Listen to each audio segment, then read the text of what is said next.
Takriban watu 59 wameuawa na wengine zaidi ya 200 kujeruhiwa baada ya mashambulizi ya vifaru vya Israel dhidi ya umati wa watu waliokuwa wakisubiri msaada wa chakula.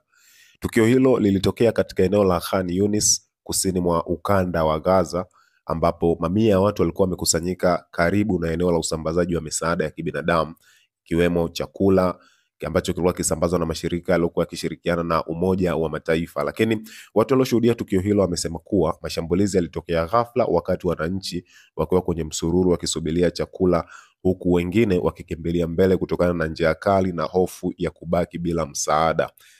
Mashambulizi haya yamezua hasira kimataifa, yakitafsiriwa kama ukiukwaji mkubwa wa sheria za kimataifa zinazolinda raia katika maeneo ya vita. Serikali ya Israel kupitia jeshi lake imesema kuwa inalenga kuchunguza tukio hilo, ikidai kuwa ilikuwa ikijaribu kudhibiti umati uliodhaniwa kuwa ni watu wenye silaha waliokuwa wakijificha miongoni mwa raia. Lakini hata hivyo, taarifa za mashuhuda na video kutoka katika eneo la tukio zinaonyesha kuwa waliouawa walikuwa raia, wakiwemo watoto, wanawake na wazee, jambo ambalo linatia shaka kuhusu uhalali wa maelezo ya kijeshi.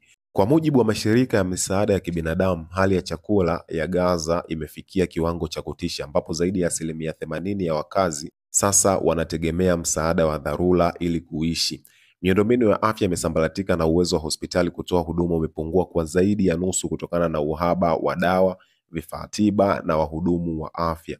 Tukio hili ni mwendelezo wa mazingira hatarishi kwa raia wa Palestina ambao tayari wamekuwa wakikabiliwa na vikwazo vya kiuchumi, ukosefu wa maji safi na huduma za msingi, huku mapigano kati ya Israel na makundi ya Hamas yakiongeza mateso katika maisha yao.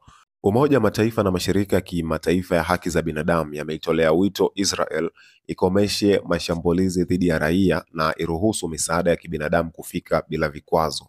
Hali hii inazidi kuwa ya hatari, hasa kwa watoto, ambapo ripoti zinaonyesha kuwa maelfu wamepoteza maisha tangu vita kuanza mwishoni mwa mwaka 2023.